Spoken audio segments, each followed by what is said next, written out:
బసాపురం గ్రామంలో ఇంటింటికి తిరిగాం, సమస్యలు తెలుసుకుంటా ఉన్నాం. ఇక్కడ ఉన్నటువంటి ప్రజలు పడుతున్న ఇబ్బందుల్ని ఏ విధంగా తీర్చగలము అన్న విషయాన్ని ఆలోచన చేస్తా ఉన్నాం. నాతో పాటుగా కూటమి నాయకులందరూ, తెలుగుదేశం, జనసేన, భారతీయ జనతా పార్టీ, మిగిలిన పార్టీలకు సంబంధించిన నాయకులందరూ కూడా మాతో ఉన్నారు. పల్లెల అభివృద్ధి మొదలైంది ఆదోనిలో. రాష్ట్ర వ్యాప్తంగా సుమారుగా 13,360 గ్రామాల్లో 4,500 కోట్ల రూపాయలతో అభివృద్ధి మొదలైతే, దాంట్లో భాగంగా ఆదోనిలో 24 గ్రామాలలో 24 పనులు మొదలైతే, అందులో ఒక పని సీసీ రోడ్డుకు సంబంధించిన పని బసాపురంలో మొదలైంది. మీరు అనుకోవచ్చు, బసాపురంలో ఒక రోడ్డు వేస్తే అభివృద్ధి చెందిపోద్దా అని అనుకోవచ్చు. అలా జరగదు. బసాపురంలో నేను చాలా సమస్యలు చూసినాను. భయంకరమైన డ్రైనేజ్ ప్రాబ్లం, అంతకంటే పెద్ద సమస్య ఇళ్ల పట్టాలకు సంబంధించిన సమస్య, అంతకుమించి పెద్ద సమస్యలు కాలువలకు సంబంధించిన సమస్యలు, అంతకుమించిన సమస్య మంచినీళ్లు లేక ఆ పక్కన ఏట్లో ఉన్న నీళ్లు ఆ డ్రైనేజీలోకి లేదా ఆ ట్యాంకులోకి ఊరుతా ఉండడం వల్ల ఆ నీళ్లు పాడవుతా ఉన్నాయి. దానివల్ల ఊర్లో జబ్బులు వస్తూ ఉన్నాయి. ఇట్లాంటి అనేక సమస్యలు నా కళ్ళతో చూశాను నేను. అందువల్లే పొద్దున వచ్చి నేను నేరుగా వచ్చి సిమెంట్ టెంకాయ కొట్టి వెళ్ళిపోలే, వచ్చి ఇల్లు తిరుగుతా ఉన్నా, వీధి వీధి తిరుగుతా ఉన్నాం. మేమంతా కూడా వీటిని అన్నింటినీ కూడా పరిష్కరిస్తాం. ఈ రోజు ఒక రోడ్డుతో మొదలైనటువంటి అభివృద్ధి, ఊరిలో అన్ని పనులు చేసే విధంగా వస్తాయి.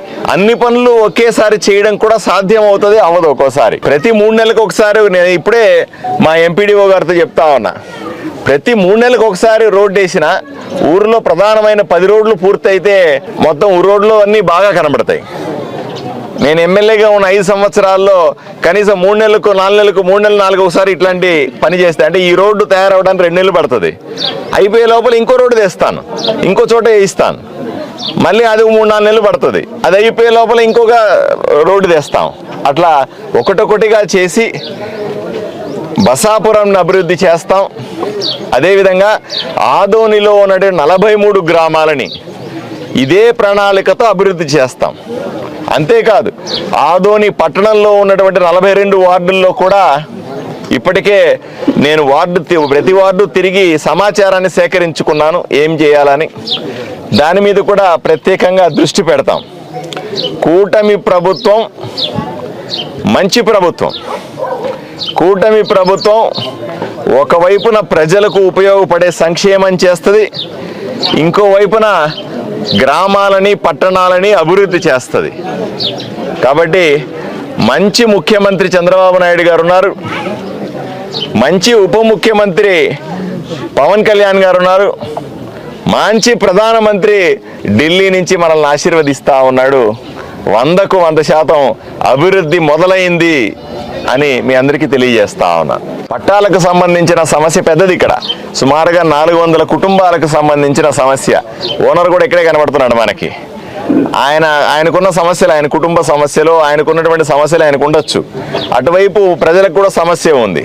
నేను అందుకని అడిగిపోయినప్పుడు చెప్తా ఉన్నా, సోమవారం బసాపురం అని చెప్పినాను. ప్రతి సోమవారం మీరు వచ్చేయండి, ఆర్డీఓ దగ్గరికి వచ్చేయండి, సబ్ కలెక్టర్ దగ్గర కూర్చొని మనం దీన్ని ఏదో రకంగా అటు ఓనర్లకు సమస్య లేకుండా 30-40 సంవత్సరాలుగా ఉన్నటువంటి పట్టాదారులకు ఇవ్వాల్సినటువంటి ఆ ఇళ్లలో ఉన్న వాళ్ళకి సమస్య లేకుండా ఒక పరిష్కారానికి చేరాల్సిన అవసరం ఉంది. ఇప్పుడు ఎన్నో ప్రభుత్వాలు, మరి 30 ఏళ్లలో ఎన్ని ప్రభుత్వాలు వచ్చి ఉంటాయి, ఎంతమంది ఎమ్మెల్యేలు వచ్చి ఉంటారు, ఎంతమంది ముఖ్యమంత్రులు మారి ఉంటారు. అయినప్పటికీ కూడా ఆ సమస్య ఎట్లాగే ఉండిపోయిందంటే జటిలమైన సమస్య.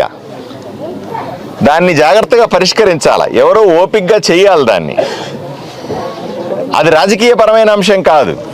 మీరు నాకు ఓట్లు వేయండి, నేను వస్తానని చెప్పేది, చేస్తానని చెప్పేది, ఓట్లు వేయించుకునేది, మళ్ళీ ఎలక్షన్లు వచ్చినప్పుడు మళ్ళీ వచ్చేది, మీరు ఈసారి ఓట్లు వేసేయండి మళ్ళీ చేసేస్తారనేది. పాపం అమాయకులైన ప్రజలు ప్రతిసారి కూడా ఎవరన్నా వచ్చి అలా మాట్లాడితే నమ్ముతారు, నమ్మి ఓటేస్తారు.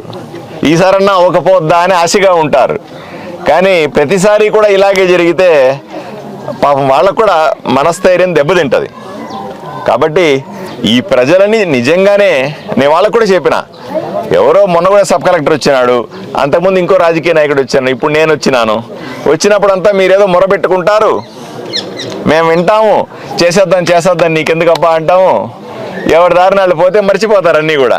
అందువల్ల ఎవరికైతే పట్టాలు కావాలనో, ఎవరైతే స్థలం అమ్ముకోవాలనో అందరూ కూడా సోమవారం ఈ పని మీరు చేశారనుకోండి, 6 నెలల్లో నేను పరిష్కరిస్తా. సోమవారం ఒక 100 మంది వచ్చి ఆర్డీఓ ఆఫీస్లో కూర్చోండి, అంత ఇంకేమలే. ఏమప్పా, అందరూ చక్కగా సెట్ అయిపోతారు. లేకపోతే నేను ముఖ్యమంత్రికి చెప్పిన ఈ సమస్య, మంత్రి గారికి చెప్పిన, అసెంబ్లీలో కనబడినట్టు రెవెన్యూ శాఖ మంత్రికి కూడా లెటర్ ఇచ్చిన. అందరికీ పనులు ఉంటాయి కదా, ఉంటాయా ఉండవా? కాబట్టి ఈ ఊర్లో ఉన్న వాళ్ళకే, ఆ పట్టాలు కావాలనుకున్న వాళ్ళకే, లేదా స్థలం అమ్మాలనుకున్న ఆయనకే, వీళ్ళకే శ్రద్ధ ఉండాలి పరిష్కరించుకోవాలని, మాకు కాదు. కాబట్టి దయచేసి గ్రామస్తులందరూ సహకరించండి. సోమవారం ఒక వంతులు వేసుకొని, అందరూ పనులకు కూడా పోవాలి కదా, వంతులు వేసుకొని ఒక 50 నుంచి 100 మందిని సోమవారం పంపించేసి అక్కడ ఒక గంట 2 గంటల పని ఉంటుంది, ఆడి నుంచి పనికి వెళ్ళిపోవచ్చు. అట్లా చేస్తే మీ సమస్యను పరిష్కరించడానికి సాధ్యమవుతుంది నాకు అని మీ అందరికీ విజ్ఞప్తి చేస్తా ఉన్నాను.